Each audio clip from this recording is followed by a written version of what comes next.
Question पढ़ दो, फिर ये केवल यही ध्यान देना मोनू तुम लोगों को, ठीक है? बोलो फटाक से। दो संख्याओं का HCF तथा LCM। हमारे पास कोई दो नंबर है जिनका LCM आपको कितना दे रखा है भैया? 12 और LCM कितना दे रखा है? 72। और उन्होंने कहा कि इन संख्याओं का योग जो है, क्या संख्याएं आपको पता है संख्या मन से कुछ नहीं मान सकते, हमने माना संख्या A और B होगी तो क्या होगा? 60। A प्लस B यदि हम दो संख्याएं मानेंगे तो योग होगा 60। अब यदि मैंने माना कि एक संख्या इनमें से x है तो दूसरी संख्या अपने आप क्या हो जाएगी? y नहीं होगी। दोनों का योग 60 है, एक मान ली मैंने x तो दूसरी क्या हो जाएगी? 60 माइनस x। 60 में से x घटा दोगे तो सेकंड संख्या निकल आएगी। तो पहली संख्या यदि x हो गई तो दूसरी संख्या क्या होगी? 60 माइनस x। अब हमने तुमको एक फार्मूला बताया था कि LCM into HCF equal to क्या होता है बेटा? First number into second number. तो LCM इंटू HCF हमारी बात करें तो 12 है, LCM हमारा 72 है, और फर्स्ट नंबर हमने माना यदि x तो सेकंड नंबर क्या मानेंगे? 60 माइनस x। अब 12 दूनी 24, 12 सत्ते 84 और 2 86। यहाँ पे कितना आ जाएगा? 864। यहाँ पे हम करेंगे तो क्या आ जाएगा? 60x माइनस x का स्क्वायर। अब यहाँ पे जाके क्या बन जाएगा आपका? एक वर्ग समीकरण। क्या बन जाएगा? एक वर्ग समीकरण। वर्ग समीकरण बनेगा x square minus 60x minus 864। ठीक है, ये x स्क्वायर पहले रखोगे, इस साइड ले आओगे तो x स्क्वायर प्लस का हो जाएगा x square minus 60x plus 864 बराबर 0 हो जाएगा। क्या हो जाएगा? x square minus 60x plus 864 बराबर 0। अब ये वर्ग समीकरण आप सॉल्व करते हो कब? जब आप 10वीं कक्षा में रहते हो, जब आप पटवारी का पेपर देने जा रहे हो, सब इंस्पेक्टर का पेपर देने जा रहे हो, बैंकिंग का पेपर देने जा रहे हो, तो क्या इतना टाइम तुम्हारे पास वहां रहेगा?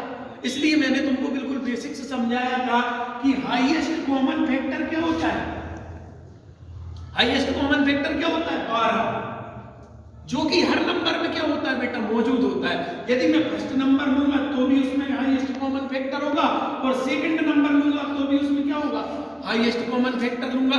अब मैंने कहा यदि 12 इसमें भी और 12 इसमें भी है, और दो संख्याएं जो a और b थी उनका योग कितना दिया है? 60। तो 12 यदि इसमें है तो 12 के तुम जरा फटाक से बड़ा जल्दी लो। 12 या कम 12, 12 दूनी 24, 12 तिया 36। और आपको क्वेश्चन में क्या दिया गया है? आपको क्वेश्चन में क्या दिया गया है कि उन दोनों संख्याओं का योग कितना होगा?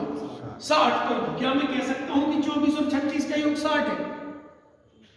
तो मैं क्या कह सकता हूं ना कॉमन सेंस कि भैया 24 और 36 जोड़ देंगे 60 हो जाएगी। 12 दूनी 24 और 12 तिया 36। 12 दूनी 24 और 12 तिया 36। एलसीएम में कैसे निकालोगे? मैंने कहा था 12 कॉमन है, दो अलग फैक्टर निकालो, 2 और 3, तो 2 तिया 6 और 12 6 72। आप सेटिस्फाई हो गए कि 72 एलसीएम आएगा? आप सेटिस्फाई हो कि एचसीएफ 12 है? जब ये 72 है, ये 12 है, तो क्वेश्चन कैसे बनेगा? 12 दूनी 24 और 12 तिया 36। तीसरी कंडीशन भी आपकी अप्लाई हो गई कि ये 60 है, इन दोनों का योग 60 होगा। अब आपसे पूछा छोटी संख्या कौन सी? फटाक से बता दो। 12 दूनी 24 छोटी और 12 तिया 36 बड़ी है, क्योंकि जब 24 और 36 को जोड़ेंगे जब न जाके क्या बनेगा? 60 बनेगा। तो आप चीजों को समझ के करोगे तो आपको पेन लगाने की आवश्यकता नहीं पड़ेगी, वरना अपन ऐसे ही पढ़ लेंगे। अपन कोचिंग में जाके ऐसे भी पढ़ सकते हैं, चालू हो जाओ 10 लाइन में क्वेश्चन करो, इतना टाइम है क्या आपके पास? नहीं है। तो बात समझ में आई? करना कैसे बेटा? हाईएस्ट कॉमन फैक्टर का मतलब ही ये होता है कि चाहे दिए हुए कितने भी नंबर हो, ये जो 12 है, ये जो हाईएस्ट कॉमन फैक्टर है, वो तो उसमें अवेलेबल रहेगा। अब यदि 12 अवेलेबल है तो 12 का मल्टीपल ही तो लेंगे। तो 12 एकम 12 हो सकता है, पहली संख्या 12 हो, फिर 12 दूनी 24, 12 तिया 36, और आपके सामने जब हमने रख दिया कि योग 60 है, तो हमको पता है 24 और 36 ही 60 होता है। तो उनमें छोटी संख्या हमेशा 24 होगी और बड़ी संख्या हमेशा 36 होगी। 36 और 12 को जोड़ने पे तो नहीं आएगा। 36 और 12 को जोड़ने पे आएगा क्या? और 36 के बाद की कोई संख्या में 12 या 24 जोड़ोगे तो आएगा।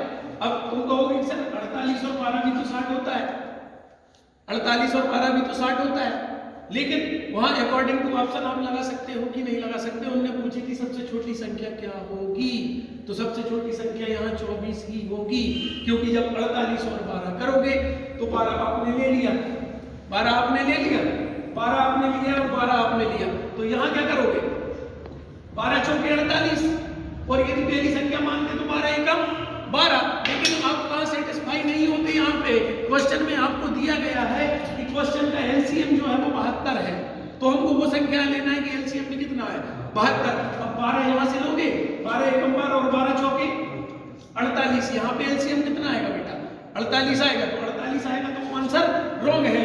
ये जो हमारी कंडीशन बन रही है 12 दूनी 24 और 12 तिया 36, तो 3 दूनी 6 और 12 6 72, एलसीएम भी है, एलसीएम भी है और दोनों संख्याओं का योग भी है, तो आंसर आंख बंद करके लगा देना कितना होगा 24। अब ये सरल है कि ये सरल, जल्दी ये होगा कि ये होगा कि नहीं होगा। इसमें तुम्हारा प्लस माइनस में थोड़ा सा मिस्टेक हुआ तो गड़बड़ हो जाएगा, इसमें कोई समस्या की बात है ही नहीं, बनेगा क्लियर। चलो ठीक, लिख लो, इसको ऐसे ही करना है।